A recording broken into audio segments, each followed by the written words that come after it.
আকর্ষণ করছি, আপনি গোবিন্দগঞ্জ থানার কোন কৃষককে নিয়ে, কোন জনগণকে নিয়ে আপনি জনশুনানিতে এই কথা বলেছেন যে গোবিন্দগঞ্জ প্রিপেড মিটার আমরা লাগাবো? আমি একাই সিদ্ধান্ত নিলে হবে না। তার কারণ আজকে বাংলাদেশের অন্তর্বর্তীকালীন সরকার বিরাট দৃষ্টি আকর্ষণ করছি, উনি যদি ডিজিটাল মিটার বাদ দিয়ে বর্তমান মিটার প্রিপেড মিটার যদি লাগায়, সেটা সংসদে পাশ করতে হবে। পাশ করে জনগণের মাঝে গণশুনানিতে সেটা প্রচার করে দিয়ে, জনগণের মাঝে প্রচার করে দিয়ে সেটা বিস্তারিতভাবে জনগণ জানবে যে এর মধ্যে কি আছে কি নাই, এটা জানে শুনে তারপর আমরা সেটা লাগাবো।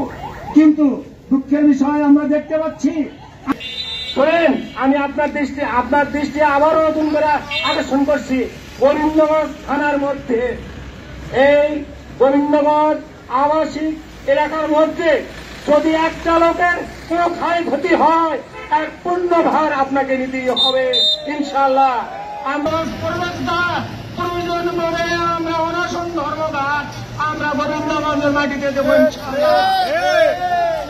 আপনি যে মিটার লাগাচ্ছেন এই মুহূর্তে মিটার আমরা খুলে দিতে হবে, না হলে আমরা এই মানববন্ধন থেকে আমরা হুঁশিয়ারি দিতে চাই, আমরা নিজেরা যাই, আমরা ইনশাআল্লাহ প্রতিহত করে আমরা করবো। বন্ধুরা আমার, রক্ত দিতেও জানি, ইনশাআল্লাহ আজও আমরা রক্ত দিব। বন্ধুরা আমার, আপনারা ঐক্যবদ্ধ ভাবে থাকবেন। আপনার দৃষ্টি আমি আকর্ষণ করে বলছি, ইনশাআল্লাহ আমরা আপনাদের পাশে থাকবো।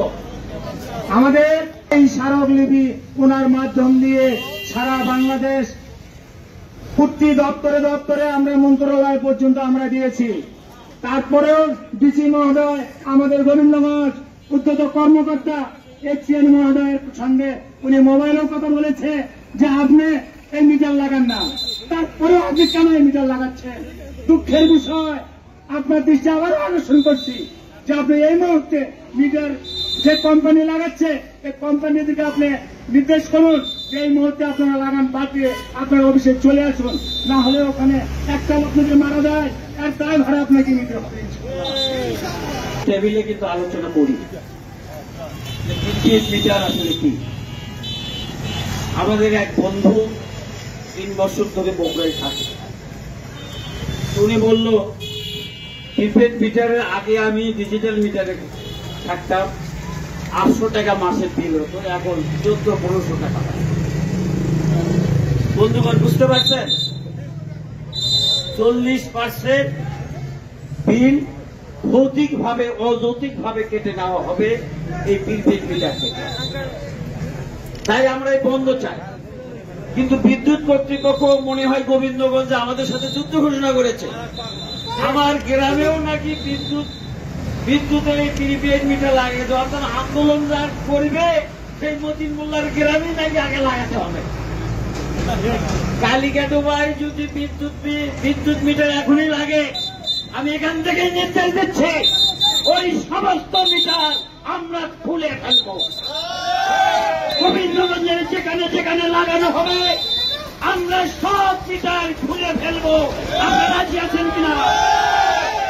সংগ্রামী বন্ধুগণ, এ পর্যায়ে আপনাদের এই মানববন্ধনের দুর্নীতি এবং গ্রাহক ভোগান্তির মানববন্ধন অনুষ্ঠানে আমাদের এই গোবিন্দগঞ্জের প্রায় 8 লক্ষ লোকের বসতি এবং 3 লক্ষ পরিবারের বসতবাড়ি, এবং এই 3 লক্ষ পরিবারের মধ্যে মোটামুটি 2 লক্ষের বেশি এই নেস্কোর মিটার লাগানো রয়েছে।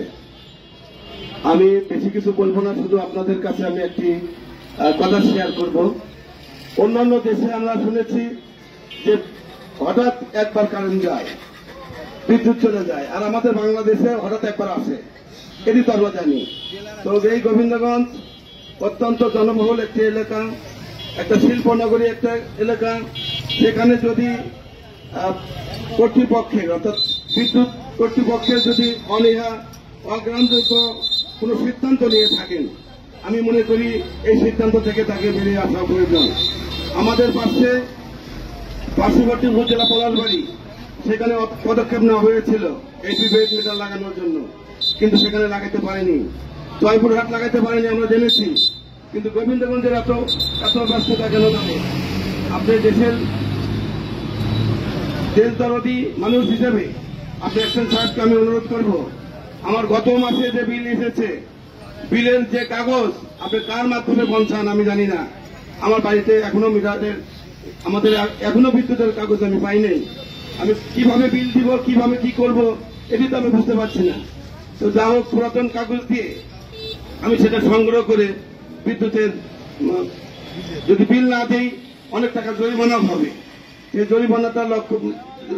জরিমানা থেকে উদ্ধার পাওয়ার জন্য আমি ওই বিলটা আমি কোন রকম করে পরিশোধ করেছিলাম।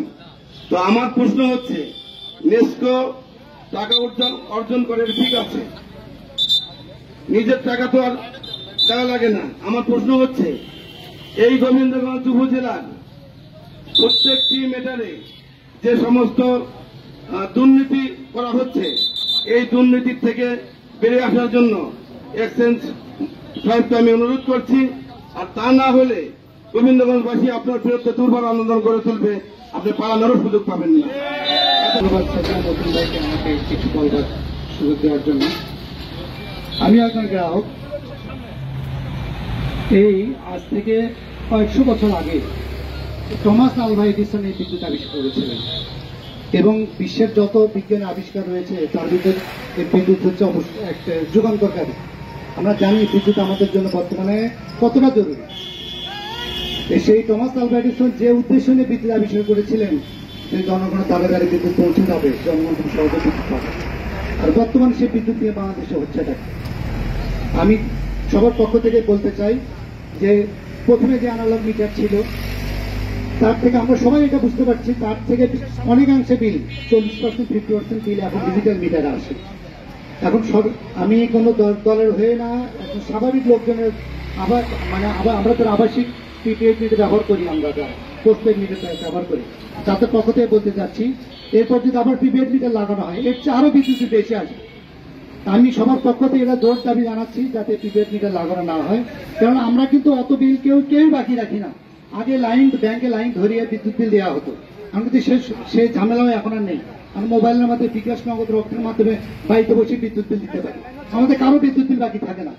কেন আমাদের উপরে আবার এই প্রিপেড মিটার চাপিয়ে দেওয়া হচ্ছে আমি আমার বোধগম্য নয়। আমি জনগণের সবার পক্ষ থেকে তার জোর দাবি জানাচ্ছি যাতে কোনোভাবেই এই প্রিপেড মিটার লাগানো না হয়, কেননা হঠাৎ এখন বিদ্যুতের সবার প্রয়োজন। আপনারা সবাই দেখেন আমাদের ছোট বাচ্চারা পড়াশোনায় এখন আগের চেয়ে পড়াশোনার মান অনেক বেড়ে গেছে। এটা ক্লাস 1-এর বাচ্চা থেকে শুরু করে সবাই পড়াশোনায় এখন অনেক বেশি অগ্রগতি, এবং এই পড়াশোনার জন্য বিদ্যুৎ কতটা জরুরি সেটাও আমরা জানি। হঠাৎ 12টা আমাদের বিদ্যুৎ চলে গেল, সেখানে কি করণীয় আমাদের? এই 12টার দিকে বিকাশের জন্য খোলা থাকবে যে সেখানে টাকা আমি পেয়ে আবার বিদ্যুৎ আনতে পারবো। আগামীকাল যদি পরীক্ষা থাকে সেক্ষেত্রে আমি কি করবো? এত সহজ নয় বিষয়টি।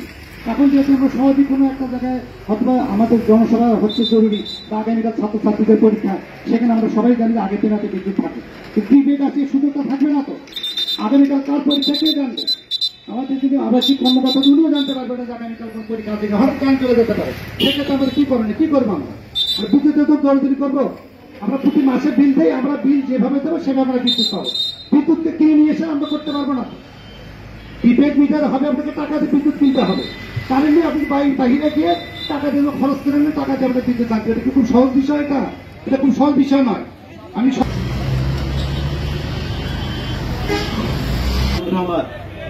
আমরা প্রিপেড মিটারের বিরুদ্ধে কেন আন্দোলন গড়ে তুলেছি আমি সেজন্য দুটি কথা বলতে চাই। বাংলাদেশের বিদ্যুৎ বিভাগ একটি দুর্নীতিগ্রস্ত এবং দুর্নীতির আখড়া, এটা বাংলাদেশের মানুষ সবাই জানে। বিদ্যুতের এই দুর্নীতির টাকার ভাগের জন্য, ভাগ বাটোয়ারার জন্য এখন 8টি বিভিন্ন কোম্পানিতে ভাগ করা হয়েছে ভাগ বাটোয়ারার জন্য। একখানে থেকে বিদ্যুৎ চলে না। আমরা প্রথমে দাবি করছি বিদ্যুৎকে এক দপ্তরে নিয়ে আসতে হবে, আগের মতো পিডিবি চালু করে পিডিবির মতো প্রতিষ্ঠানের নেতৃত্বে বিদ্যুৎ চালাতে হবে। প্রিয় বন্ধুরা আমার, বিদ্যুৎ কিনতে চুরি, বিক্রিতে চুরি, এই চুরির সমস্ত দায়ভার আমাদের জনগণের উপর আসে। কেমন করে আসে?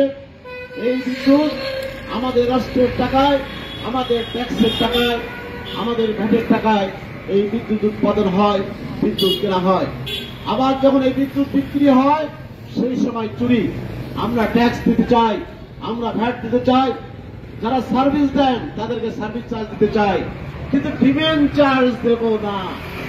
বন্ধুরা আমার, আমরা যারা এই অঞ্চলে বিদ্যুৎ ব্যবহার করি তাও 1 কিলোর উপরে লোডের প্রয়োজন হয় না শিল্প প্রতিষ্ঠান ছাড়া। আজকে আমরা 1 কিলো লোড যখন গ্রহণ করি তখন 42 টাকা ডিমান্ড চার্জ দেই। আজকে যখন সেই ডিমান্ড চার্জ এই যখন প্রিপেড মিটার চালু হবে সেই দিন থেকে 3 কিলোতে রূপান্তর হবে। 3 কিলোতে রূপান্তর হলে 342 কত হয়?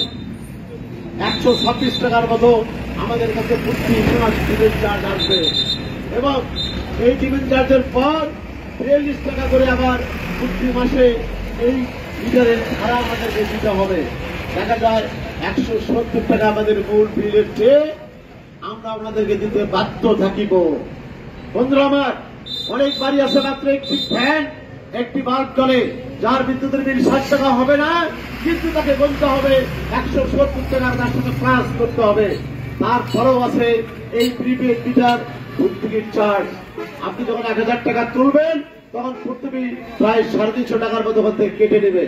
তারপর শুরু হবে ট্যাক্স কাট সহ, তারপরে শুরু হবে আপনার মিটার ঘোরা। যখন আপনার এই মিটারে যখন টাকা শেষ হবে সেক্ষেত্রে যদি কোনো ত্রুটি হয় সেখানেও 650 টাকা দিয়ে তার সেই ত্রুটি সংশোধন করতে হবে। তাহলে আপনারা এই বলুন, এই মিটার আমাদের জন্য লাভজনক না লাভজনক? 4,42,000 মতো আমাদের এই গাইবান্ধাতে বেস্তর গ্রাহক আছে। যদি এই গ্রাহকরা আমরা প্রতি মাস এই পরিমাণ টাকা দেই এবং 12 মাসে আমাদের কাছে দেখা যায় 1100 কোটি টাকা লুট হয়ে যাবে। এই টাকা রাষ্ট্র পাবে না, এই টাকা পাবে এক্সচেঞ্জের মতো কিছু চোর যারা আছে, এই যারা এমডি আছে, যারা এখানে এই ভাগ বটরা করেছে বিদ্যুৎকে, তারা এই চোররা এই ডিমান্ড চার্জের টাকাকে লুট করবে এবং উৎপাদনের নামে যারা উৎপাদনকারী প্রতিষ্ঠান তাদেরকে সারচার্জের নামে যে টাকা দেওয়া হয় এটা দেশের লুট। এই লুট ভাগ হয় এই সকল বুটতলার কর্মকর্তা কর্মচারীদের সাথে এবং যারা আজকে বিদ্যুৎ উৎপাদন করতে চায়, কুইক রেন্টাল থেকে শুরু করে বিভিন্ন কোম্পানি তেল নয় 100 ব্যারেল বিদ্যুৎ উৎপাদন করে 20 ব্যারেলের বাকি তেল লুট করে বিক্রি করে দেয়। এই যে লুট, বাংলাদেশের উৎপাদনের লুট, বিক্রিতে লুট, আমাদের কাছে লুট, এই লুটকে বন্ধ করতে হবে। এই লুটের একটি বড় হাতিয়ার, ডিজিটাল হাতিয়ার, চুরির হাতিয়ার হচ্ছে প্রিপেড মিটার। আপনারাই বলুন, যদি প্রতিটি মানুষকে কোনো বিনা বাধায় প্রতি মাসে 180 টাকা করে দিতে হয়, তাহলে সেটা কি যৌক্তিক কিনা? আমরা সেটা দিতে পারি কিনা? আমরা ট্যাক্স দিতে চাই, 5% ট্যাক্স দেবো, 7% ট্যাক্স দেবো, সেখানে কোনো আপত্তি করি না। কি কারণে সেই টাকা আমার রাষ্ট্রের কাছে ব্যবহার হবে, কিন্তু এই ডিমান্ড চার্জের টাকা শুধুমাত্র লুটকারীদের জন্য ব্যবহার হবে। এই লুটেরোদেরকে 1 টাকা বলাতে দেব না।